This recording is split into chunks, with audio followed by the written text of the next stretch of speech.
The Voyage of the St. Louis by Daniel Kehlmann. Based on the book The Voyage of the Damned by Gordon Thomas and Max Morgan-Witts. Adapted for radio by Tom Stoppard.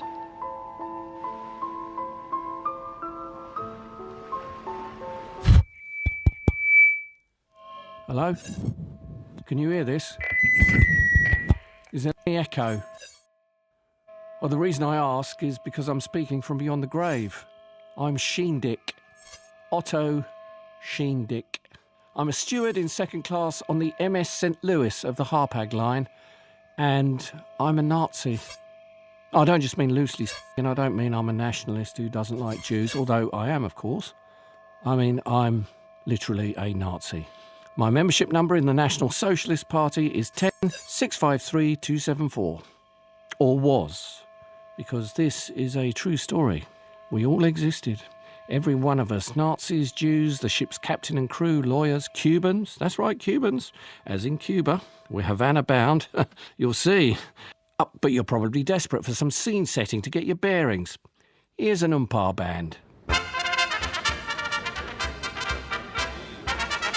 It's Germany, of course. Now it's the passenger dock at Hamburg. Seagulls!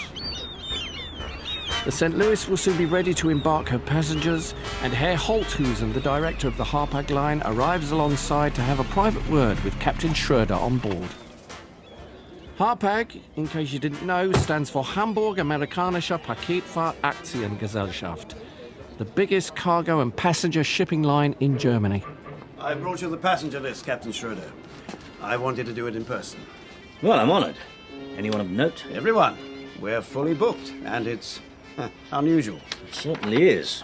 Fully booked hasn't happened for years. We were able to make a deal. A special arrangement. A deal? With whom? The Reich Main Security Office. Who's that? It's a new department. The authorization for this voyage came directly from its chief, Adolf Eichmann. The passengers are Jews. What, all of them? Oh, don't worry, they're perfectly normal people. They want to get out of Germany, and the ministry has permitted them to leave. Why? Well, how should I know? It's politics. But we run a shipping line, and Harpag needs passengers. We've done it before, once to Shanghai and once to South America. Oh, it's lucrative. We don't sell one-way tickets to Jews. They have to pay full price for a return ticket, and none of them ever wants to come back. Is that quite Above board? Oh, yeah, completely. We give them a written guarantee that they'll get a refund when they return to Germany. Which they never will, you said. But it's up to them. So that's what you came to tell me? No.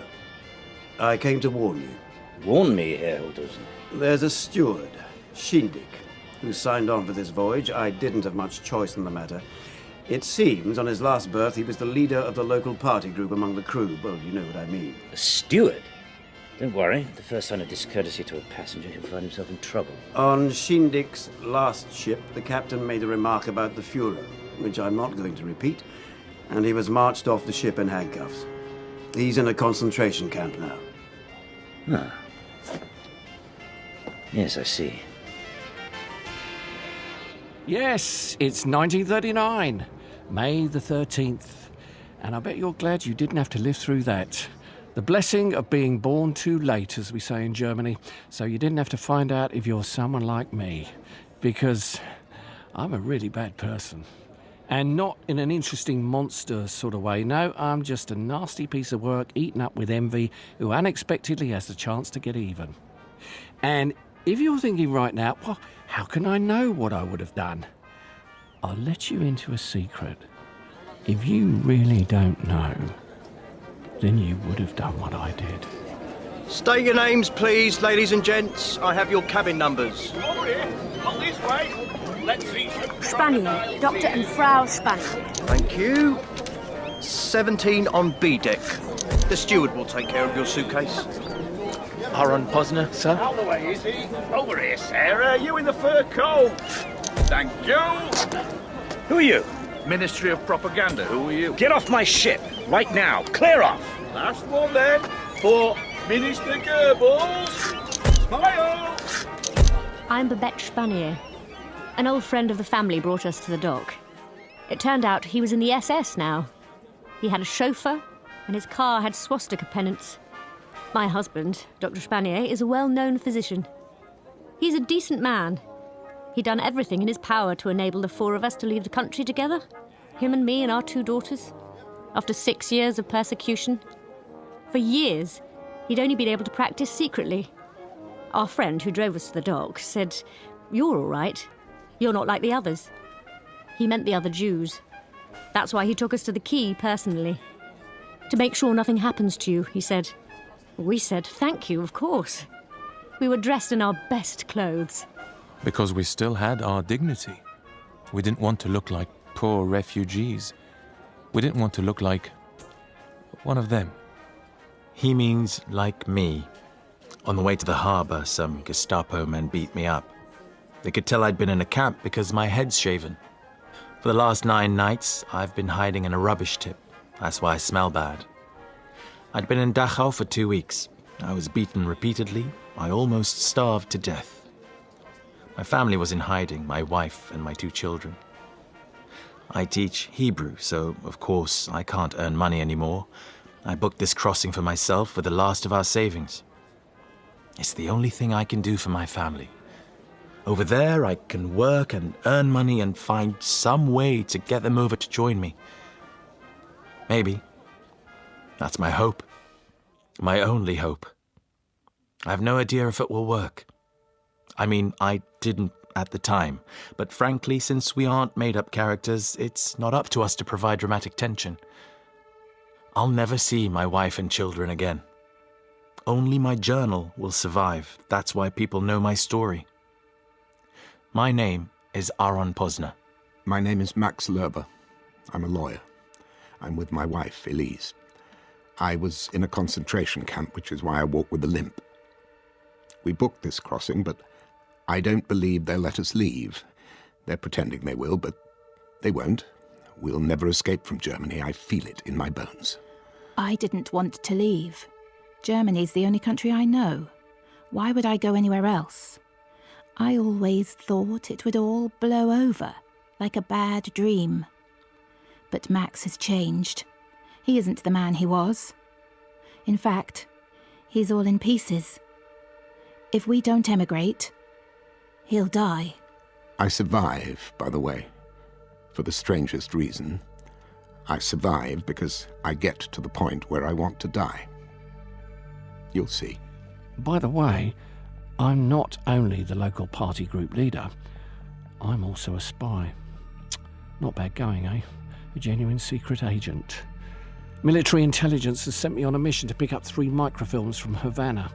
I've no idea what's on them, but my mission is to smuggle them out through customs in Cuba and onto the ship and then bring them back to Hamburg. I've been given $500 in cash for bribing the Cuban police should it prove necessary. If it doesn't prove necessary, I'll keep it and say it did prove necessary. Catch Otto Schiendick passing up a chance like that.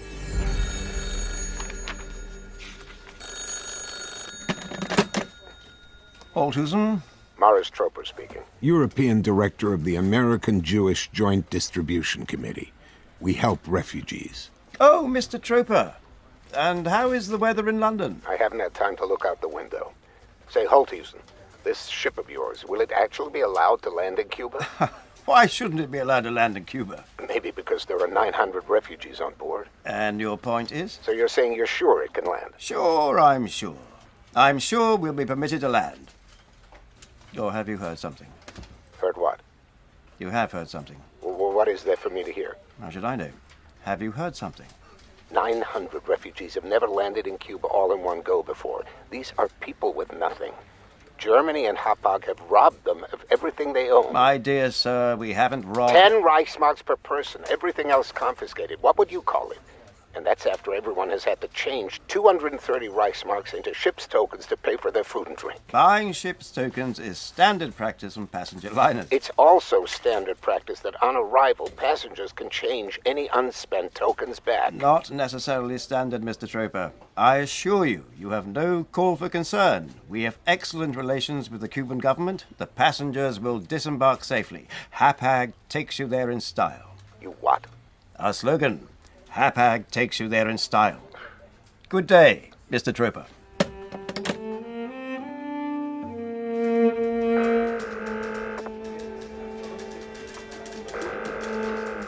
Emerson, International Committee for Political Refugees. Troper speaking. 900 German Jews en route for Cuba on the St. Louis. Oh, say it isn't so. We should be happy about every person who gets out of that German hellhole. God knows you're right, but I have to say 900 all at once. And Cuba to boot. That's going to be tough. Holthusen says Hapag has connections there. 900 is a manageable number, and we'll have saved 900 lives. I'm telling you, it'll cause problems.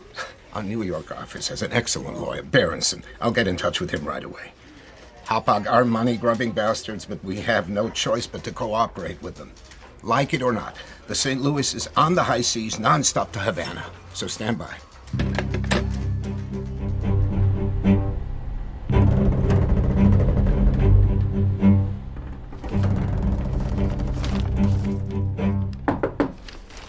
Come in.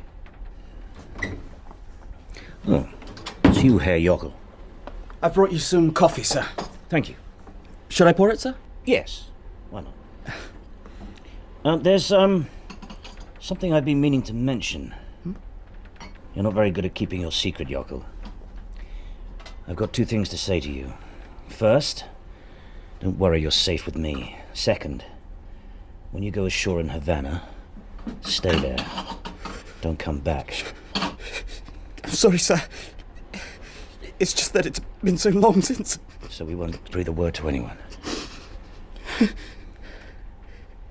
Is it my nose? What? God, no, Herr Jockl, of course it isn't. It's probably your mouth, as in not keeping it shut. Anyway, you'd be a fool to go back to Germany. I like it in Germany, sir. I am German. I like snow in winter. I like liver dumplings and sausages. I like Goethe. What would I do in Cuba? You could go to America. And do what? Anything. You're Jewish. Do you think this is all temporary? Sir, I have to believe in a future Germany. What else do I have? Off you go, Jockl. Think about it. Come in! Herr Schiendick. You sent for me, Captain. You took your time. When I send for you, you come immediately. And now, tell me, why you've been trying to undermine my command of my ship. Captain, That's mutiny. I don't need to tell you that under international maritime law you can be condemned to death for that. I'm bluffing. No German court would find a party local group leader guilty. He's bluffing. No German court would find me guilty. You've only been at sea for one day and already the passengers have been making complaints about you. Yes, but they're Jews. Threatening people and insulting them. Jews? We have a job which we will carry out. And part of that job is to treat these passengers like any other passengers. I will not tolerate you ignoring Harpag's orders or mine. I'm the local group leader. You've got no authority over me. I'm the captain, and I won't hesitate to put you on trial on board this ship if necessary. I can charge you here and now. Maritime law hasn't yet been suspended. You could do that, of course, but... But? But as soon as the ship returns to Germany, you'll have to explain yourself. I'll take the risk. Honestly? You want to find out? So, Herr Schiendick, can I assume that from now on the passengers will no longer be harassed? Yeah. I can't hear you. Yes, you can. Yes, you can, and? Yes, you can, sir. Thank you, Schiendick. Dismissed. I have no power over him whatsoever. But luckily, he's a coward. That swine can't touch me. But if he has me locked up, I won't get shore leave in Havana, and then I can't pick up the microfilms. I daren't endanger my mission, so I'm lying low till we land. So far, so good. Oh, you'll want to know when the scene changes. I'll give you a clue.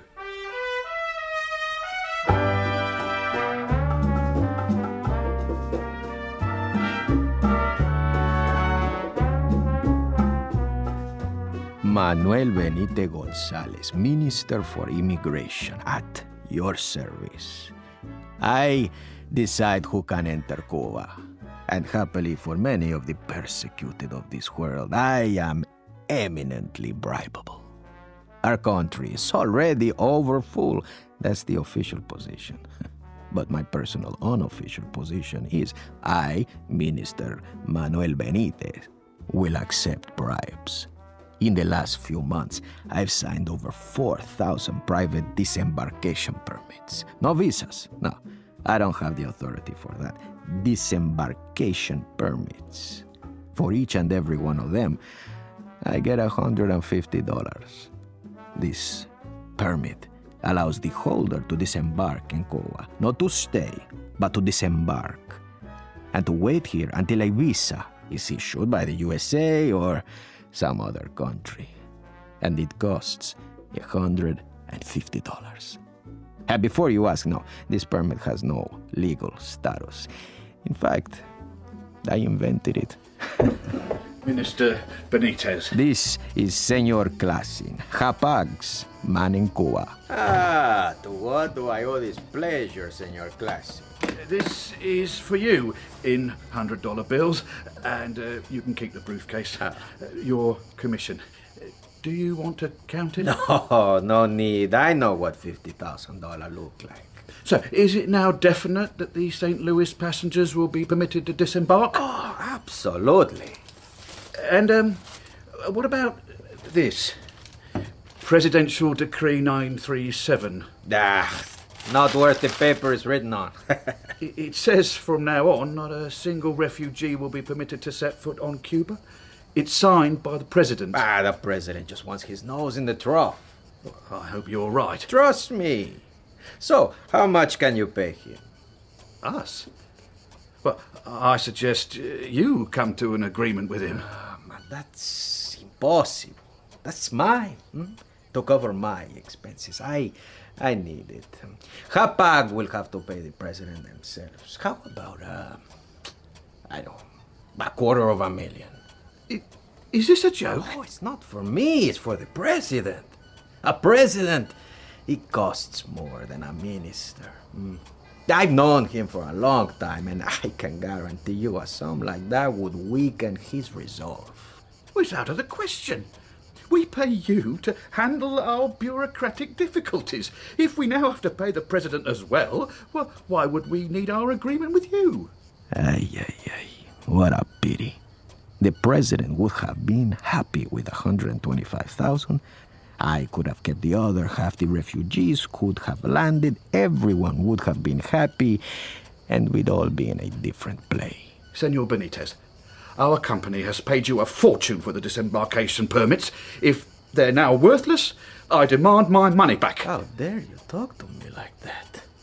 Mr. Clasing, I am a patient man, but I have my pride, and I will not be insulted by a foreigner. I can deal with any difficulties. Okay, just wait and see.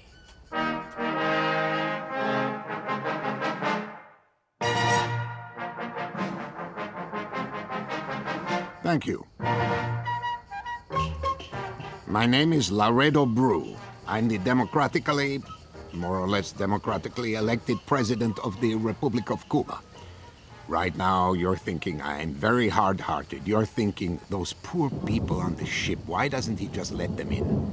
But consider this. There are millions of Jews trying to leave Germany. If I let this ship load in, what about the next ship? Which ship is the one where I have to say this is the last one? Cuba is a poor country. We have high levels of unemployment. How are we supposed to feed these people? None of them has got 2 pennies to rub together. The Germans confiscate all their money. Is it our fault Germany confiscates their money? And consider this. We've taken in more refugees than any other country on Earth. Oh, you didn't know that? Well, let me repeat. We've taken more refugees than the entire USA. And suddenly it's become a hot topic in our newspapers. All these Jews, the press say, they're ruining our country. They're beggaring us every day.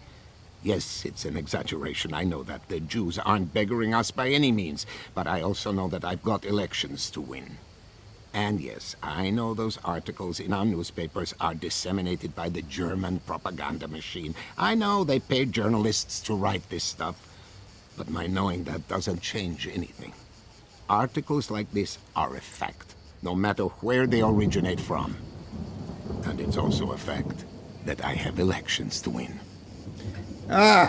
Minister Benitez. Come in.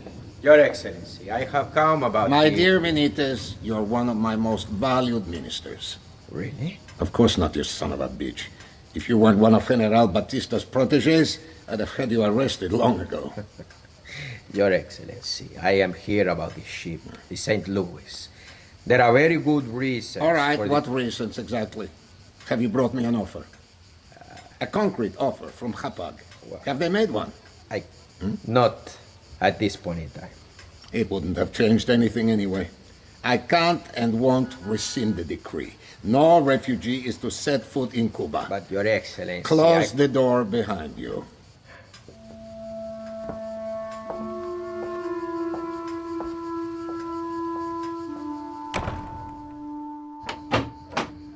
Senor Clasing, come right in. You see, my plan is working. The president is playing games, but who can play at that? What's that supposed to mean? Senor Clasing, you're an eternal tourist. You don't understand Cuba. Me neither. This is my number 2 in the Hapag office, Robert Hoffman. Have we met? How do you do, Mr. Benitez? All important matters should be discussed with me, not him. You're probably slightly confused now. Why talk to the second in command and not the boss? Well, I'm head of German military intelligence in Cuba, the highest-ranking German agent in the country. That's a secret, of course, but, well, not a very secret secret. And I need this ship to transport my microfilms back home. In the event of war, those films could win it or lose it. And before you groan and say, oh please, can we do without microfilms in this story, it's ridiculous. Let me remind you that this is all true. The microfilms really existed and they really did play a part in what's coming up. Hoffman, we're not giving this man another cent until we see some results. I'm only interested in making sure the ship is allowed to disembark its crew. Gentlemen, there's no cause for concern. The disembarkation permits I've already issued will, of course, still be valid. Decree 937 only prevents me from issuing new permits. All the passengers will be able to go ashore. In spite of the decree?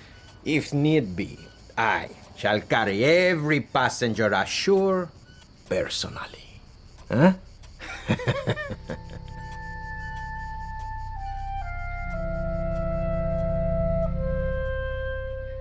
My name is Max Aber. I'm waiting here for the St. Louis. I've managed to get to Havana, and my children are on that ship. Renata is 7, Evelyn is 5, and they're entirely on their own. I'm a dermatologist. For years, I haven't been allowed to treat Aryans, but I'm a good dermatologist, and SS men often get VD. They paid me under the table. I saved up the money, and a friend of mine smuggled it to Paris and put it in an account in my name. He pulled it off twice, $800 in total. The third time he was searched at the border. He didn't betray me. He died in a concentration camp. How can I carry on living after something like that? I've got to. I've got 2 daughters, and I fled to New York. I'm on the waiting list for a US visa, but while you wait, you have to leave the US. That's the law. No one knows why. So I went to Cuba. Then I tried to send for my family. I wrote to my wife. She wrote back saying she'd met someone else. She isn't Jewish, nor is he. You can't blame her. For her, the nightmare was over. But my girls, she'd put them in a children's home. I wrote her letters. Her answers were curt. I wrote more letters. She stopped answering at all. I applied for Cuban visas for the children. I booked a crossing on the St. Louis. Please, please, I wrote to her, by all that is good and holy, I beg you, put them on the ship. At last she answered, as cold as ever. Yes, all right, Evelyn and Renata are on the St. Louis. They must be so frightened and unhappy, I can't bear it. Herr Weiss! I brought your coffee. Herr Weiss!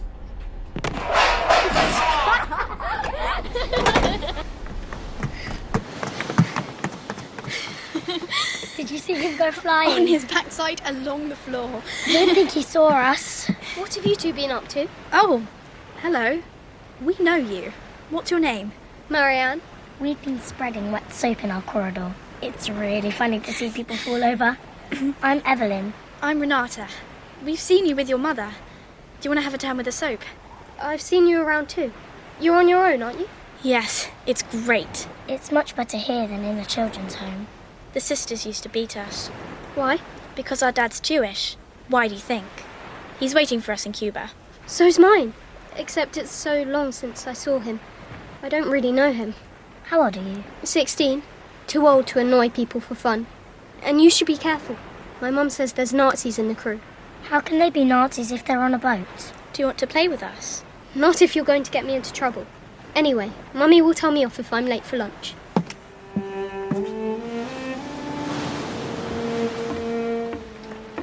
Coffee and biscuits, sir. What is it? What have I done? Sorry, sir.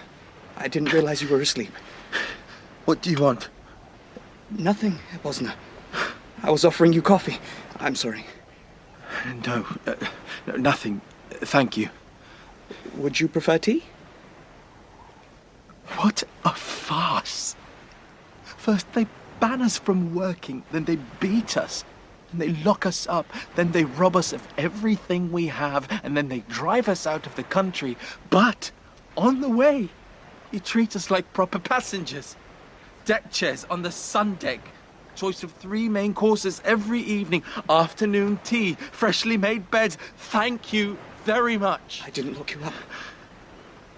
I didn't rob you. You're a German. I know I shouldn't, but can I sit down a moment?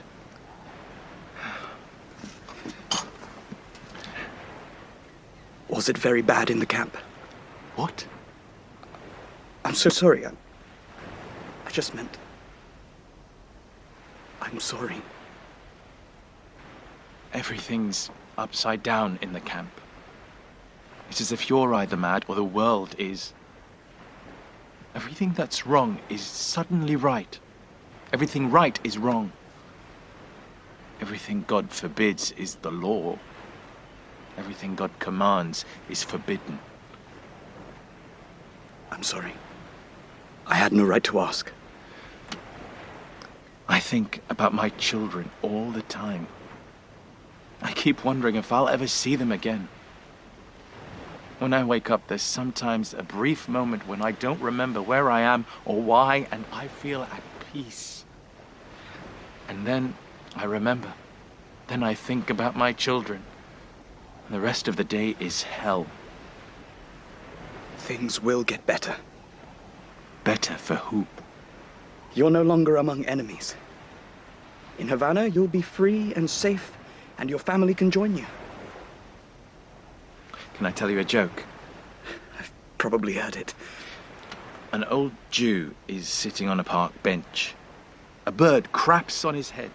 He looks up and he says thoughtfully, "But for the Goyim, you sing." You have to be one of us to get it. You're a decent man, but it's no use. You're on the wrong side.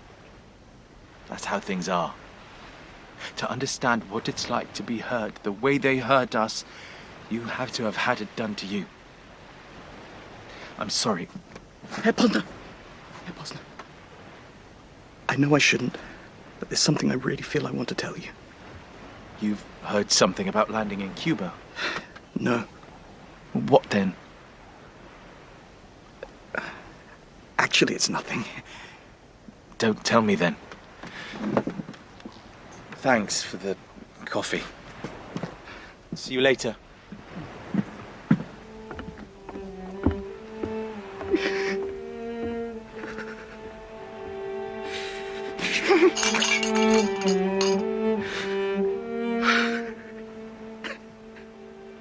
Ten days into our voyage, I received a radiogram from Holthusen.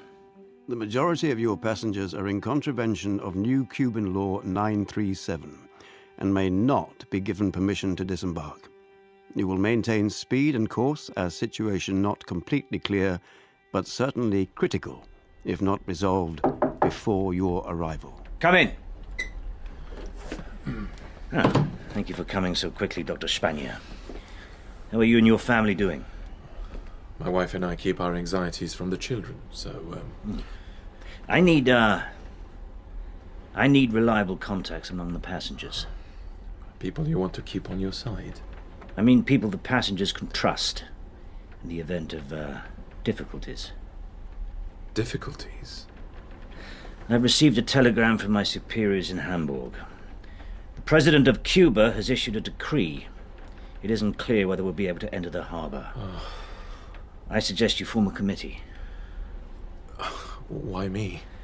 Well, I've kept an eye out these past few days, and you seem to be a sensible man. If we find ourselves lying outside Havana and not allowed in, what will you do? I'll wait for orders from Hamburg. And if Hamburg orders us to return to Germany? I don't know, Dr. Spanier. This sea air. I can't get enough of it. Make the most of it, Elise. I'm still shaking from my dreams. Poor Max. You've been shaking for months. I dreamed that the ship was sinking.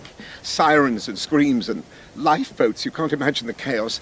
And the captain refused to let me into the lifeboat because I'm a Jew. And then they raised the swastika.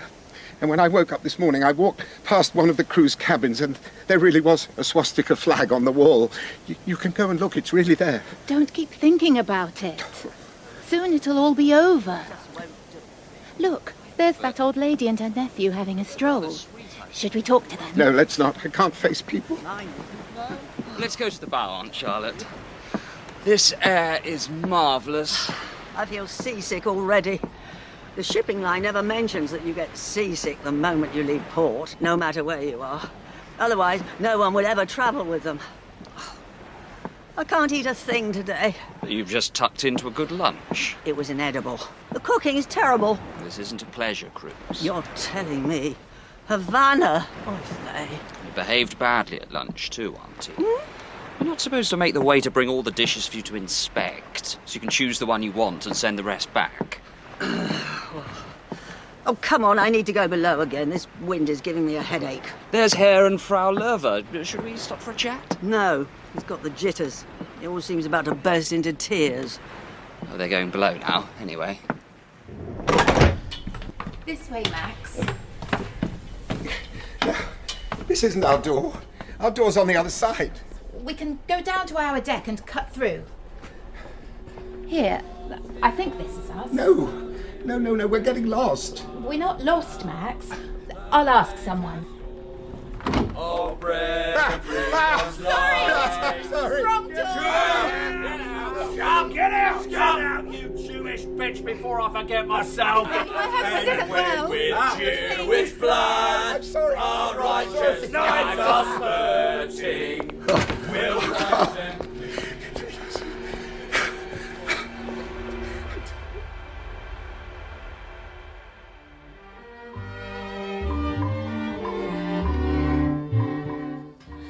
Thank you for seeing me, Your Excellency. Senor Clasing, I wish to inform Hapag that I will not permit the St. Louis to come alongside the pier.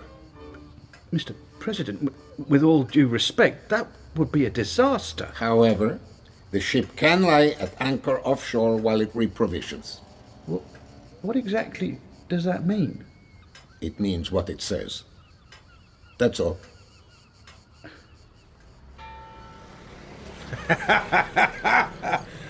My dear Senor Clasing, it means he's beating a strategic retreat. The president can't be seen to lose face. But, Senor... No, the passengers are as good as landing. You're very optimistic. Like you, Senor Hoffman, I understand this country. Huh? Well, listen, huh? That's the St. Louis entering the harbor. Havana. We've made it. And Daddy's here. He already told you he is. Are we going to see Daddy? We'll see him today, Evelyn. We have to get changed. We left Germany in style, and we'll arrive in America in style. Let's just wait a bit. Is Cuba in America, Frau Spanier? Cuba is in America, Marianne, but not the America where we're going to live. All these little boats coming towards us. What do they want? All these people waving. My father was in one of the boats, but I didn't recognize him. It was so long since I'd seen him. I bought 2 hand towels. What do you want towels for, Aunt Charlotte? But I still had 10 of those ridiculous ship's tokens left. Well, I wasn't going to let the Nazis have them, so I went to the little shop on the lower deck and said, what can I buy with this? And the woman said, not much, 2 hand towels. We don't need any towels. One always needs towels. Why have they stopped the engines? Yes, they've stopped. Fritz? Please, God. That little boat down there. Now they're tying it up. There's a man coming out, look. He's got to climb up the rope ladder. Perhaps they fall into the water. That would be funny. Welcome aboard, Herr Clasing. I'm afraid the situation is still unclear. Yes? It's not your concern. You've brought the ship safely to Havana. As soon as you receive your orders to depart, you take the ship safely back, with or without her passengers. With or without? Herr Clasing, pay attention. You're the head of a small local Harpag office. I am the captain of one of our flagships. The passengers on this ship are my responsibility. They only cease to be my responsibility when they have safely disembarked at their destination. If you forget that even for a moment, I'll make sure you find yourself working for a different company. Captain Schroeder, I must... Get off my ship and do your job. Make sure the passengers can disembark.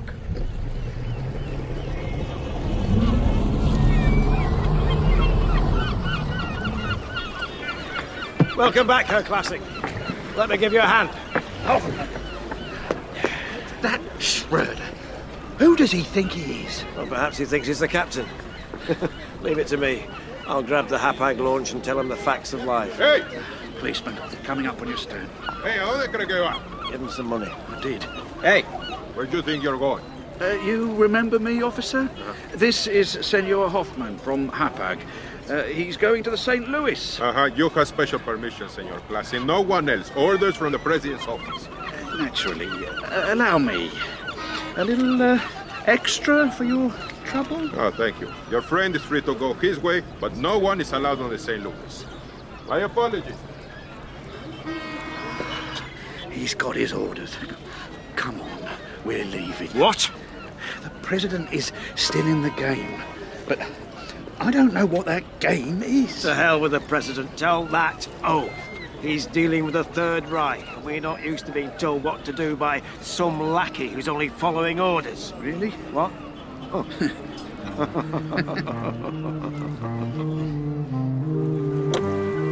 Renata! Evelyn! Renata! Evelyn! I wasn't allowed on the St. Louis. No one was, but I got close. I had a contact, Jose Estedes, my friend Jose, who knew someone who worked for the president. That's how it went. My boat was rowed along under the railings, and I kept shouting their names up, over and over again. I had to find out if their mother, my ex-wife, who wants nothing to do with me, had managed to get Cuban visas stamped into their passports. Proper visas, not these ridiculous landing permits. Renata, Evelyn, I yelled, and finally, imagine, I hadn't seen them for a year. There they were. People lifted them up so they could look over the railing and see me down there, and I didn't shout hello, I shouted... Have you got visas? And they didn't understand. Daddy! And I shouted... I need to know if my children have got visas! I need to know! Please help me! Daddy! Visas! He says, have you got visas? And I understood. Or at least I had an idea what he might be on about. So I went down to the children's cabin with them. It was a complete mess. Their things were all over the place, the way it is when children live entirely on their own, without any grown-ups. And none of us had paid them any attention during the crossing. We were all too absorbed in our own worries. We couldn't find the passports at first. But then suddenly there they were, in a drawer. And I looked inside and... They'd got the visas. I shouted down to him. They've got visas! She'd organised the visas after all. Thank God. Daddy's coming back. I yelled, Daddy's coming back. And I told the boatman... Quick, head back to shore. But what do I do now?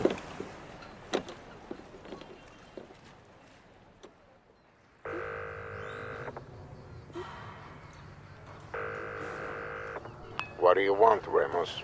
Your Excellency, as Foreign Minister, I must warn you about the complications that lie ahead. The United States won't be happy about us denying the refugees permission to land. It's my job to apply the law.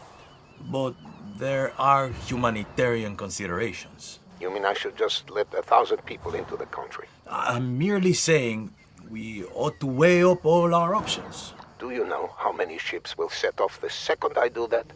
And next time I'll have to refuse entry not to 1,000, but to 10,000. We can declare it an exception, clearly and unambiguously. What does Batista say? The General has yet to express an opinion. He doesn't want to annoy the right-wing press here or the left-wing press in America, so he's keeping out of it. And do you know what we'll do this time, Remus? We'll apply the law. No bribes, no exceptions, as is right and proper. My friend Jose also knew General Montalvo, the Minister for Defense. He got me an appointment. I fell on my knees before Montalvo, quite literally on my knees, and said, General, my children's lives are in your hands. He asked, have your children really got visas? I swore they had. Then he sent for a member of his staff. We will go and see Benitez. Captain Gomez. Not now! But Gomez simply opened the door and ushered me in. I said not now! I explained my situation to Minister Benitez and he said, I can't do that now. Nobody leaves the ship, visa or no visa. If you can get hold of $1 million, I can get all the passengers off the ship. If you can't, go away! You won't believe this, but Gomez simply drew his pistol and pointed it at Minister Benitez. Really? The minister will sign a permit for your children here and now, and a policeman will take you across to fetch them. And that's exactly what happened. A police car took me to the harbour, the Coast Guard took me out to the ship, up the rope ladder. The next thing I knew, I was standing in front of the captain. I thought he was a Nazi. What do you want? But once I'd explained things to him, he simply said, Of course. Take them with you. We didn't even get to say goodbye. And we were allowed to climb down the rope ladder. The boat took us to the pier, the police car took us back to the minister, and the two of them were still there, just as I'd left them. The minister behind his desk and Captain Gomez pointing his pistol at him. I don't think they'd moved an inch. These are your children? Yes, sir. Bueno. Let's go. And he took us back to the Defense Ministry. Maybe you're thinking, it's so unfair. Why his children but nobody else's? But what do I care about fairness? Of course I'm going to save my children if I can. In General Montalvo's office, I fell on my knees in front of him and told him, today you've made me the happiest man in the world. Meanwhile, I finally got that wretched special permit. At last I could come on board. Who are you? I wasn't made to feel welcome. How dare you come in here without even knocking? I'm Robert Hoffman, Deputy Director of the Cuban branch of Hapag. Where's Clasing? You've frightened him off, so now it's my turn. I must ask you to give your entire crew shore leave. I beg your pardon? ASAP. What? The passengers aren't allowed off the ship, but that is no reason to cancel the crew's shore leave. I have nearly 1,000 passengers on board. I need every crew member on duty. I don't care about your passengers. I'm the highest-ranking military intelligence officer in Cuba, under the direct command of Admiral Canaris. One of your crew members is a courier, and there is something he needs to pick up on shore. Who is it? You don't need to know. If you choose to disobey my orders, there will be consequences. I'll give the crew shore leave tomorrow. Good. And what will happen to my passengers? I don't know and I don't care. I've already told you that once and I don't intend to repeat myself. Heil Hitler, Captain. Heil Hitler. I was in my cabin writing in my journal. The same journal that was found after I died, the only reason my story's even known. I was writing in my journal. There was a knock at the door. I opened it, and there they were. We need to search your cabin. Why? Security reasons. No, for a laugh! You have no right. We're the National Socialist German Workers' Party, so get out of the way! They tore up a photo of my family, the only one I had. They stamped on my Spanish grammar book. One of them boxed my ears twice. Another one punched me in the stomach. My journal was in a side pocket in my suitcase. They didn't find that. Get ready to have your head shaved again soon. I'd come on board with a shaved head because I'd been in Dougall. He meant I'd soon be in a camp again, and he was right.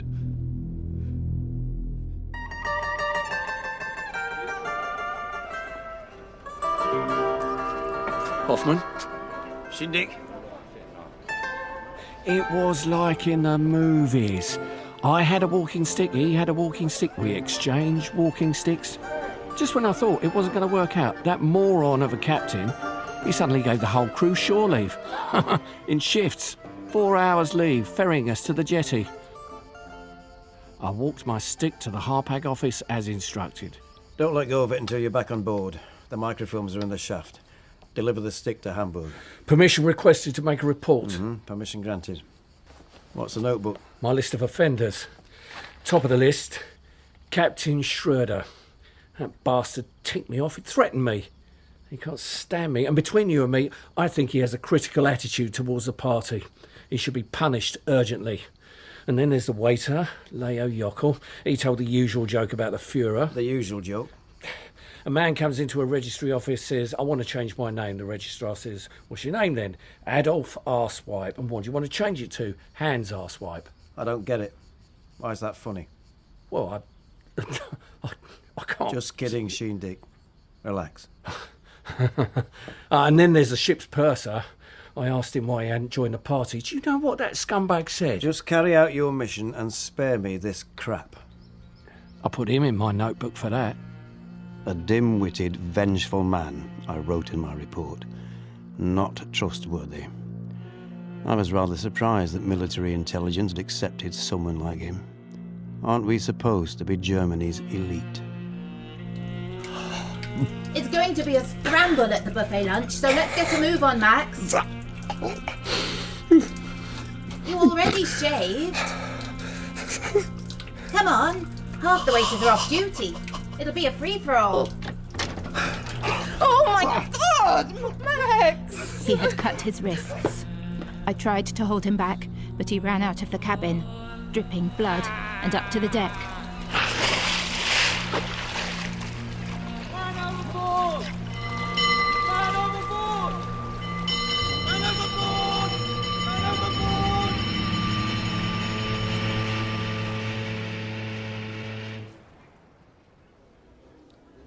Senor Ramos, my government in Washington would like to know what your government intends to do about those poor people on the St. Louis. The mood in our country is very hostile. There are dozens of newspaper articles every day. Let me stress, Ambassador, that the whole problem would not exist if Hapag had not accepted bookings from passengers who had no visas, in spite of being specifically warned not to. No visas but landing permits issued by a member of the cabinet. A corrupt member, acting without authority. That is why the President issued Decree 937. If you don't mind me saying, Ambassador, there is a very simple solution. Your country is so big. How about if you take the St. Louis's passengers? The passengers are here in Cuba, Minister. We have our own immigration problems. We can hardly be expected to shoulder those of other countries as well. If it was up to me, I'd let those poor people in. But it isn't up to me. Who is it up to? The President. Up to a point. It would be much easier either way if only General Batista would take a position. But he won't. Exactly. But there's a cabinet meeting and you're keeping me from it. Perhaps I'll have some information for you. Gentlemen, ministers, welcome to our extraordinary meeting. The matter at hand is the St. Louis. I request the cabinet's formal support. I have issued a decree and it must be obeyed. The ship must leave the harbor. Foreign Minister. Gentlemen, the American ambassador has conveyed Washington's view on the matter. President Roosevelt hopes we won't ignore the humanitarian aspect. Does that mean that we can send the St. Louis over to Miami? He most explicitly does not. I'm not a monster. Gentlemen, But we have to obey the law. And in this particular case, the law is quite clear. The landing permits were illegally issued by the Minister for Immigration. I must protest. Against what exactly, Mr. Benitez? We can't retroactively legalize these illegal landing permits. Shouldn't the Minister for Immigration be held accountable? If the President wishes, I will resign immediately. I'd appreciate that, Minister. But what would Batista say? I can't just follow any passing whim. The General is my friend. He has high expectations of me. He wouldn't take it kindly. Who is in favor of denying the refugees entry? Si. Are you voting for or against, Senor? I'm thinking which way would the General want me to vote. Have you thought of asking him? I'm sure you understand the General would consider himself insulted by a direct question. You abstain then? No, I can't appear weak. Well, all right. Refuse entry. So, passed unanimously.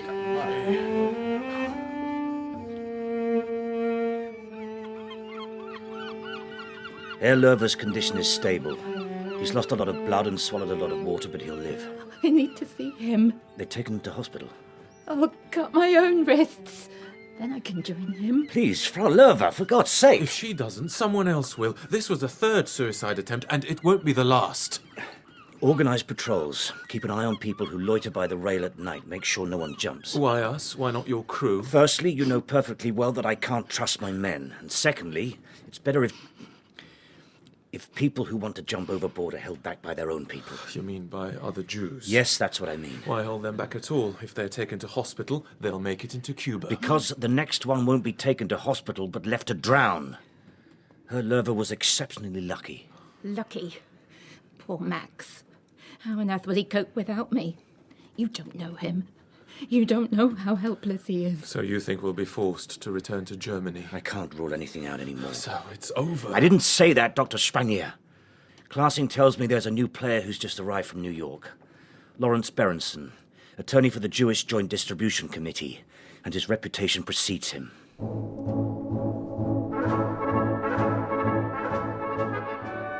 The U.S. cavalry has arrived. Time for a professional. Your Excellency, good to meet you. I've come from New York to put myself at your disposal. You know what I want, and I know you want it too. Mr. Berenson, I am not prepared to negotiate about the fate of the St. Louis until the ship has left Cuban waters. A predictable move. Your Excellency, I'm appalled. Utterly astonished and horrified. The situation on board that ship is desperate. Only today, yet another man threw himself overboard. He was rescued, but who knows when the next... You don't have to tell me how serious the situation is, but our decision is that the ship must leave the harbor. And once she's left the harbor? What then? What do you mean? Once she's left the harbor, your decree has been obeyed. The ship has left the harbor, and what then? Your Excellency, then we have an entirely new situation. I see. Tell me what you have in mind. You see, all it takes is the right man on the spot, and everything changes. That's a very generous gesture. It wasn't a gesture. All I said was that I would listen to you. The Isla de Pinos, your prison island, is a long way out and well shielded. It could serve as a temporary residence for 900 passengers. There seems to be a misunderstanding. I said that I would only listen to suggestions of any kind once the ship has left our waters. I agree. Good. The question of the Isle of Pines can wait. Once the ship has left harbor, we can reopen negotiations. In principle. I agree. We both agree. I haven't agreed to anything. Agreed. Told you, it's all agreed except for the agreement. I'll bring the ambassador up to speed. The president can't be seen to lose face, Mr. Ambassador, but what matters is what he told me.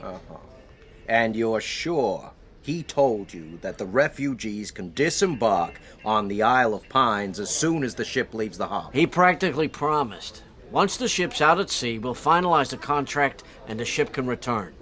What contract? Concerning payment, financial guarantees, so Brew can show that the Jews won't cost the Cubans a cent. And Small gesture of appreciation. For his help, of course. Well, gee, I don't know about that. Well, sir, now you do.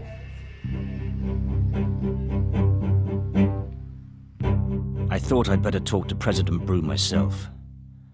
I thought I could solve the problem. So, I went ashore. No one noticed. The captain in civvies is effectively invisible. Got in a taxi, drove to the government building, a veritable palace. But they wouldn't let me see him. I need to speak to the president. The president has no time for that. Then he'll have to make time. The president will not speak to you. You have to weigh anchor tomorrow morning at 10. And then he had me escorted out by a policeman. I was so desperate I went to the German ambassador and told him he had to do something for my passengers. What have your passengers got to do with me, Captain? They're Jews. And then he had me escorted out by a uniformed German.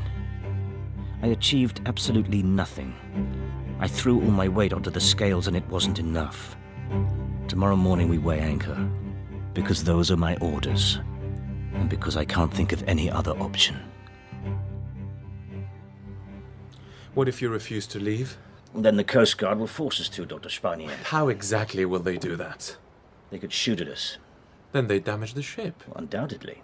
Wouldn't that be a solution? What do you mean? It's obvious. You can't steer a damaged ship out of the harbour. There's no way I would attempt such a desperate measure. Why not? Because I'm a German captain. Because this ship was entrusted to me. Because such a huge, crazy step, disobeying orders, mutiny, a confrontation with the Navy, because that... I just can't do it. It's just not me. We are who we are, and we aren't as bold and free as we'd like to be. I didn't tell him that, of course. I simply explained that it was an absurd idea. But secretly I was thinking, forgive me, I'm just Gustav Schroeder from Hanover. I can't bring myself to do it. And so, we left Havana. Man on station. Let's slow ahead. Oh, don't worry. This will be our ship soon, and we'll be the ones to decide where to head for. Say that once more and I'll have you locked up. We're dependent on the world's goodwill. No one sympathizes with mutineers. We take over the ship, we land somewhere, and we surrender. What's the worst that can happen? Any prison would be better than Germany. There are top lawyers fighting our case in Havana as we speak. What's all this nonsense about prisons? In a couple more days, we'll have our visas and we can go ashore. Oh, yes. Where? Well, perhaps in Cuba. Probably in the USA. The ship headed north, on a course that, if maintained, would bring her to the point in the ocean where she must either continue northward, reverse course, or swing east-northeast toward Europe.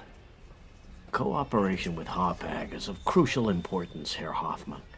Soon as the St. Louis returns, we must organize accommodation for the passengers on the Isle of Pines. And You mean the ship's coming back? it's looking good. And won't sail on to Hamburg? Not right away. My microfilms were coming back. I had to think fast. Well, the president is bound to want, substantial guarantees. We'll raise the money somehow. You can raise $1 million, just like that. No, 150,000. Well, according to my sources, and they're very reliable, according to my sources, the president wants $1 million. No, he doesn't. I've just been speaking to his negotiator, Montez, and he tells... Montez has no authority to negotiate for the president. He's full of hot air. You find his sort all over Cuba. Our information is more reliable. The president wants $1 million, not just as a guarantee, but in hard cash, before the ship gets permission to land. I made that up.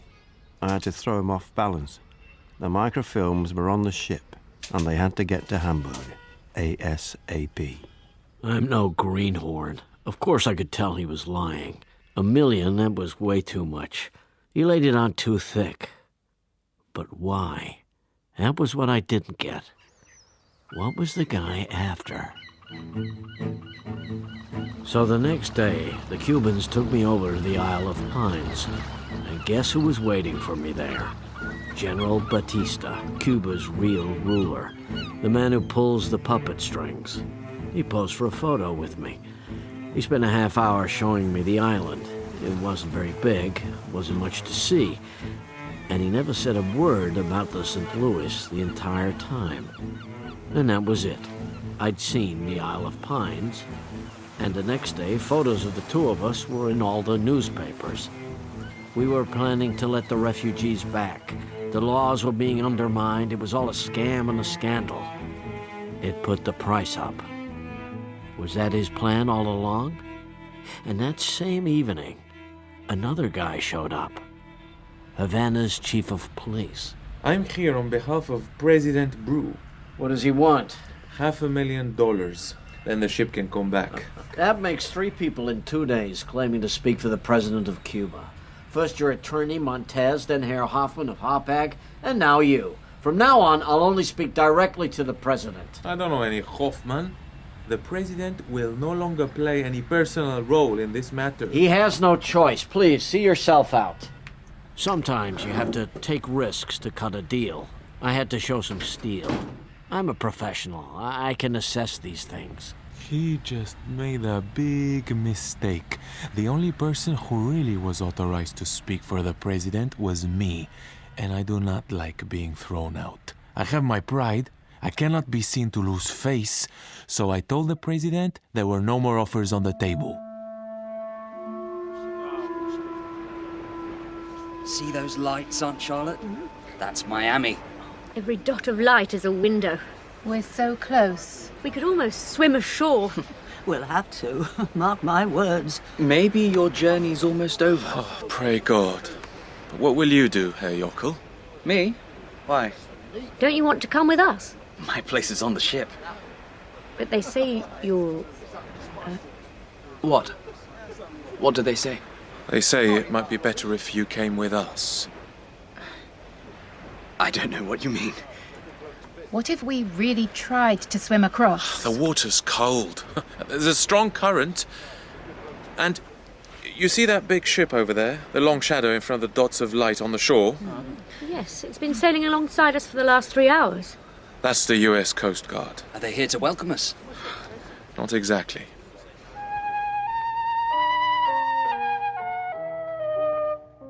I was waiting for the president to blink. I had to make him take the first step. And he did. Thank you, Your Excellency. You know why I've come? I told you, the negotiations are over. Then I've come to say goodbye. Your visit to the Isle of Pines didn't go down well. Was that his intention? Speculating about General Batista's intentions isn't good for your health. We have to do the right thing. We're not slaves to public opinion. Speak for yourself. The public saw the pictures with you and General Batista and smelled the deal. They've had enough of political refugees. It's a vote loser. I know we're no longer dealing, but I think we could increase the amount to $150,000. You think you could increase the amount? I'm confident we can. 150,000 as a guarantee that the refugees will be provided for while they remain in Cuba. Plus $500 per head. If the money isn't deposited at the Ministry of Finance within 24 hours from now, the offer is off the table. He never said that. About the 24-hour deadline? He never said that. On this point, my account differs from his. This was the key conversation between the two of us, but no one can agree what was actually said. In hindsight, I see that he'd made up his mind not to allow the ship back no matter what, because of the pictures in the newspapers. That was my biggest mistake. The photos with Batista on the prison island. I was determined to find a solution. He was determined to avoid a solution. He was basically a lousy negotiator, and to cover up, he lied. I can hear him now. The St. Louis can return within the next 24 hours. Just as soon as you've come to an agreement with your clients in New York. I did not say that. And I said, Mr. President, I accept your offer. I'm very pleased we were able to reach an agreement. We never agreed anything. I told the American ambassador the good news. He wants $500,000. Actually, it was more than that, but I figured I could haggle him down. $150,000 plus $500 a head for 900 passengers. But he did say there was room for maneuver. That's exactly what I did not say. And how on earth are you going to raise that sum? Our organization in New York should be able to provide around $200,000. And I reckon we can collect about $40,000 from the passengers themselves. Well, that's still only half. He said there was room for maneuver. Key thing is that the ship lands. Once the passengers are ashore, it's a fait accompli. You can't just send them away again. You sent for me? Read this, Schiendick. Do everything in your power to summon the ship back to Hamburg. You gave that to the radio operator and told him to send it to an address in Hamburg. Have you gone out of your mind? I'm the leader of the National Socialist local group on this ship. I have the right to send a message. First of all, you do not have that right, and secondly, what was it for? Captain Schroeder, I hereby officially inform you that I am a member of military intelligence. This telegram is part of a secret service operation. And what operation would this be? You don't need to know. All you need to know is that the ship must return to Germany. Get out of my sight. I'll let the matter drop.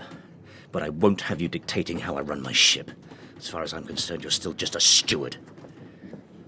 You're making another big mistake. Add it to your list. The next day, I waited for President Brew to call. I had confirmed our offer by telegram. Soon as the Cuban government gave the St. Louis permission to disembark on the island, the Jewish Joint Distribution Committee would issue a guarantee of $443,000. No cash, just a guarantee. I waited for the call. I waited and waited. But it didn't come. Berenson here? It's over, senor. The deadline's passed. No money has been paid and the deal is off. Major Garcia, that's impossible. Didn't you hear the president's broadcast? Yes, but that was just for the public. The president gave me his word. The president did nothing of the sort. If he did say anything that you interpreted to mean that, then you must have misunderstood him. Or do you have it in writing? I need to see the president. The decision is final. I refuse to accept that. It makes no difference to us if you accept it or not. You have failed. What? Goodbye, Mr. Berenson. Perhaps you come back to Cuba one day as a tourist. Berenson never fails. Berenson has never failed. Half an hour before midnight, I received a telegram from Hamburg. With a copy to the Hapag office in Cuba. It read, "Return to Hamburg immediately." So, mission accomplished. 10 minutes later, I gave the order to change course. The St. Louis set sail for Germany. Which was, of course, the idea in the first place. And so everything went exactly as planned. It was a great day for our top export, propaganda. Dr. Joseph Goebbels gave a big speech. How can the world criticize Germany for its treatment of its Jews when the rest of the world doesn't want them either? Huh? No one had a good answer to that. And then he said in resigned tones, "Ah, well, then it's up to Germany to take care of all the returning Jews." Take care of. Everyone knew what that meant. Above all, I ask you to remain calm in this difficult situation. Oh, no! We will keep you informed of any developments and continue to do our best to find a solution. They can only kill us once. It hasn't come to that yet. There are lots of us. We can take over the ship. There are also lots of crew, and they're stronger than us. Okay, how about this? Maritime law says a ship has to stop if someone falls overboard. Poor Max. Poor Max had more luck than the rest of us. Poor Max is lying peacefully in a hospital in Havana. If one of us falls overboard, the ship will have to stop the engines and rescue him. That's the regulation. What if someone falls overboard every hour? We'd never reach Germany. I volunteer to jump last. That's the most ridiculous thing I've ever heard. Why, Fritz, I don't think it's particularly ridiculous. After the third attempt, they'd lock us below decks. We don't have any rights. This is a floating prison. And we are working tirelessly on a positive solution. And from various telegrams, I know that the Jewish aid organizations are holding talks with the governments of England, France, Holland, and Belgium. I urge you to remain calm. That's right. Remain calm until we're in a camp. Then we'll have plenty of time to scream and shout. All of my efforts and those of my crew are still directed towards getting you to a safe place, and only a safe place, where you can go ashore. I wish you all, as far as is possible under these difficult circumstances, a good night. This just came in from head office, Captain. Police inquiry, Leo Jockl, waiter, family background. Reliable sources state Jockl is of Jewish blood. Police request Jockl to be questioned. This matter considered serious. Prompt action requested. Steward Schiendick will assist if required. Reply as follows. Extensive questioning indicates Jockl loyal to party and fatherland. Stop. No evidence of Semitic descent. Stop. We pawned jewellery, cameras, and our clothes with crew members in order to raise money to pay for the radiograms. We sent them to the governments of France, Belgium, and Holland, as well as one to Prime Minister Neville Chamberlain in London. 907 passengers on the St. Louis, half women and children. Refused landing in Cuba in spite of permits and now on return voyage to Hamburg. We beg to be saved by being granted asylum in England, or at least disembarkation at Southampton, as return to Hamburg impossible, and acts of desperation would be unavoidable. Have you sent your little telegram? When we get to Hamburg, no one will ever hear of you again. I know, you're thinking, this Otto Schiendick, he's the cheapest kind of moustache-twirling villain. But I really said that. When we get to Hamburg, no one will ever hear of you again. I really was that kind of person. I don't have a lot of time for the Jews. There are some good ones. Yes, and no whatever doubt. there's to be said against Hitler, Indeed. you can't deny he's made Germany count in the world. Indeed, Ambassador Kennedy. But this isn't about what I think about the St. Louis issue. It's about what my boss thinks. He's had a telegram from the St. Louis. The St. Louis? From the captain? No. From the shipping line? No, from the Jews. Ah, from the passengers. I think I see the picture. Now, did President Roosevelt reply? No, he called me. He's getting heat from his own Jews. And so, no doubt your boss called my boss. No doubt. And you've been asked to put in a word at the Home Office. Correct. My government would appreciate it if your government... Permit me to point out that your government refused to admit these refugees when the St. Louis was practically in Florida, but I sympathize. What do we know? What does His Majesty's government know about these Jews on the St. Louis? Some of them might be political refugees. Some of them might be criminals. Undesirables of various kinds. How is one to know? If I may take a view, Ambassador Kennedy, plainly, this ship must go back to Germany. That's plain common sense. After that, we'll open discussions with the German authorities about which passengers we should consider admitting to the United Kingdom. In matters like this, it's important not to rush things. We already have a lot of Jews of our own.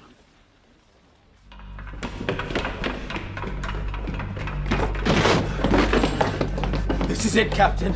We're taking over the ship. Get out! Come on. There were 6 or 7 of them. Pozner was carrying a club, others had axes and knives. Under your command, the St. Louis is taking us back to Dachau or worse. So consider yourself our hostage. Order this ship to be turned around, or it will be the worse for you. No, Herr Pozner. Just do it. That is not my intention. I'm warning you, Schroeder. 6 of my men are occupying the bridge at this moment. The bridge? And the captain's office. Next time you take over a ship, occupy the engine room, like real pirates. Do you even know where it is? Shut him up! Come on. I'm not in your hands. Okay, you're in mine, and my plan is better than yours. Give the order. I'm going to run the ship aground off the coast of Sussex. You're going to... If the St. Louis runs aground because of an error by the captain, a navigation error, the English Coast Guard will have to rescue us. All of us. And then you'll be in England. We were wrong about you. I was wrong about myself. I thought my honor as a ship's captain would make such a plan to run my own ship aground unthinkable. It was only now when I put it into words for these pathetic, desperate mutineers that I realized I would have to do it. Stand by to change course. Hard a port steering north-northeast. Please confirm. Steering north-northeast. Repeat, north-northeast. Captain. Maintain speed ahead. Sir, we're on a collision course. Repeat. Maintain speed ahead.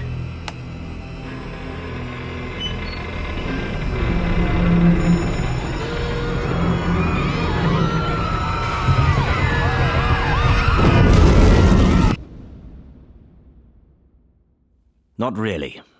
Let's go back a bit.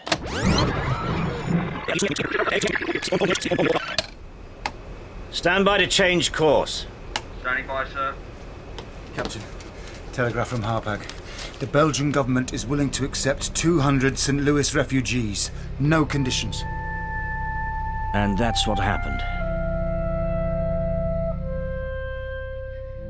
Now I was back in charge of the negotiations. You remember me? Morris Troper, European Director of the American Jewish Joint Distribution Committee. Belgium set the ball rolling. Holland was next. Temporary asylum, yes, they specifically said temporary, for 194 refugees. And then England. Against my objections, which is to say, my regretful but cogent advice to the PM's office. But the Prime Minister was knocked off his bike by a telegram from the passengers. So that was 350 people to England, and last of all, France. 250. And I didn't have to destroy my ship. My honor as a German captain remained intact. But of course, that wasn't the end. That evening we dared to smile at each other for the first time. We dared, very cautiously, to feel relieved. And at dinner a brochure was passed from table to table. We flicked through it, and then it happened. Oh, on the St. Louis, you can travel in safety and comfort. She has everything that could be desired to make life on board a pleasure. Enjoy your voyage on the St. Louis. So, all's well that ends well. In Antwerp, dozens of bureaucrats went on board. I was one of them. We each had our little briefcase and our pieces of paper and our pencils. We had to decide who was allowed into which country. Not an easy decision. We sat at tables in the ship's main saloon beneath the portrait of Adolf Hitler. That probably didn't make for a great visual, but we had to sit somewhere. And we inspected and questioned and decided. Aunt Charlotte, we're going to England. Stuff and nonsense. France. England is safer. I'm fed up with you bossing me around. Listen, please, Auntie. I shall listen intently, and then I shall go to France. I have a cousin in Nice. I can't let you go to France all on your own. Then you'll have to come with me. We had the best of intentions with our registration papers and cards and lists. We wanted to help everyone. But without knowing it, we were playing God. Life for you, death for you. Dr. Spanier, Holland. Life. At a cost. And I went ashore in Holland too, with my walking stick, then to Hamburg. Mission accomplished. I don't usually clap myself on the shoulder, that's not Otto Schiendick's style, but this time I have to admit I was bloody proud of myself. Of course, the St. Louis Jews had slipped through my fingers, but I knew it wasn't forever. We'd soon see to that. The Dutch put us on a train with the windows nailed shut. They brought us to a quarantine camp in Westerbork. Why quarantine? They claimed we could be riddled with diseases for all they knew. 50 people per barracks. A barbed wire fence around the camp patrolled by guards with vicious dogs. And those were the good times. Then the war came. And then the Germans. When war was declared, the French immediately interned us as enemy aliens. Not me. I was lucky and could hide at my cousin's in Nice. And then I was even luckier. I died. England interned them all as enemy aliens, too. Most of the men volunteered to join the army. Many of them were killed in action. But of course, that's different. We've never been introduced. My name hasn't been mentioned. You don't know my story. I'm one of the 890 or so passengers whose stories there was no room for. Well, that's life. But I'm the father of Marianne. You remember her? In Havana, I managed to get American transit visas for her and her mother. Their ship left Le Havre in a convoy of more than 100 other ships. Most of them were sunk by German U-boats. I remember the fires and smoke and people screaming. Our ship wasn't sunk. I only suffered head lice and worms. I was kept on Ellis Island, having iodine rubbed on my shaved head until our transit visas expired. And then we had to leave the USA to get back in. I knew who to bribe for Cuban visas. So there you are. A happy ending for Marianne. So, when war came, we were already in a camp. All the Germans had to do was take over Westerbork. Every week, new trains arrived with prisoners. Every week, trains left for Poland. I was one of them. I was gassed in Auschwitz. You know that. I told you that before. I don't know what happened to my family. No one does. My journal survived. That's the only reason anyone knows I ever existed. Aaron Pozner, a poor Hebrew teacher. We weren't put on a train. My husband Fritz was... You can say, I'm not ashamed of it. I was made head of the infirmary in Westerbork. I had the power of life and death.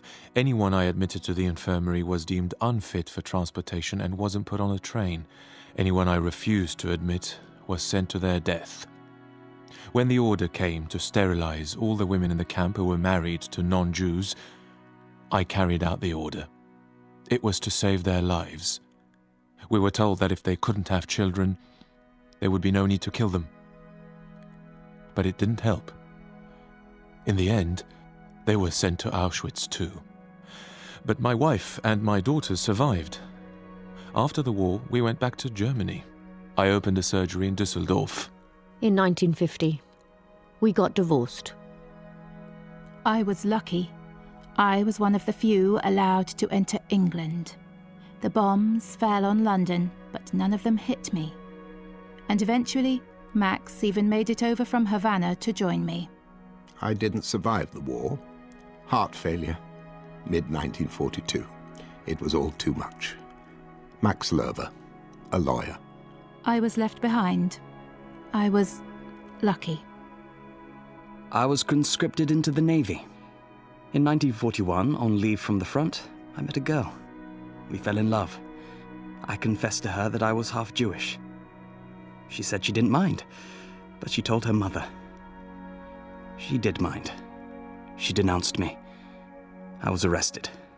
As a half-Jew, I wasn't sent to a camp, but I was sent to do minesweeping duty. In November 1944, near Athens, I was killed by an American strafer. Lew Jockl, a waiter. I ended up as an honourably retired sea captain. I captained a couple of cruises for Harpag in the Caribbean. When the war put an end to that, I came back to Hamburg. I sat behind a desk till the end of the war. I never went to sea again. Back to me. Or would you rather not know? Oh, come on. You know you want to. I did very well for myself, for a time. When the British occupied Hamburg in 1945, I was part of a rearguard military intelligence unit whose job was to destroy files. When I came out of the bunker into the daylight, blinking like a mole, an English patrol spotted me, and someone must have thought, no one will miss him, and took aim and fired. And that was the end of Otto Schiendick. It's a bit sad, isn't it? Even I'm one dead person too many. If there is a God, and who knows, maybe he really does exist, they say he even loves Otto Schiendick. And now we're all peacefully united in death. The baddies and the goodies and the people who were neither one nor the other. We're all the same now. all laid to rest as a footnote in the history books under the Voyage of the St. Louis. No, that's how it is. We're all the same. Yeah. Oh, yes, we are. As soon as enough time... Hello, can you hear me? Yeah, I was saying that as soon as enough time has passed, we're all the... Can you hear me? What? Can you hear me? We're all the same.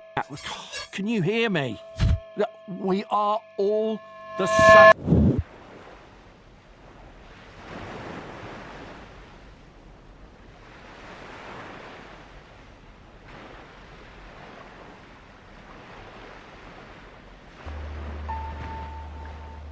In the Voyage of the St. Louis, Captain Schroeder was played by Philip Glenister, Otto Schiendick by Paul Ritter, Lawrence Berenson, Toby Jones, President Brew, Alan Corduner, and Minister Benitez by Joseph Balderrama. Fritz Spanier was Philip Arditti, R.M. Pozner, Shai Matheson, Robert Hoffman, John Dougall, Babette Spanier, Bettrys Jones, and Leo Jockl by Chris Lew Kum Hoi. Max Aber was Sargon Yelda, Elise Lerver, Rachel Essex, Clasing, Roger Ringrose, Bergman, Hassan Dixon, and Aunt Charlotte by Elizabeth Council. Fisher, John Lightbody, Marianne, Rosie Ball, Renata, Amy Jane Lee, and Evelyn was Taya Tower. The Voyage of the St. Louis was written by Daniel Kehlmann from the book The Voyage of the Damned by Gordon Thomas and Max Morgan-Witts.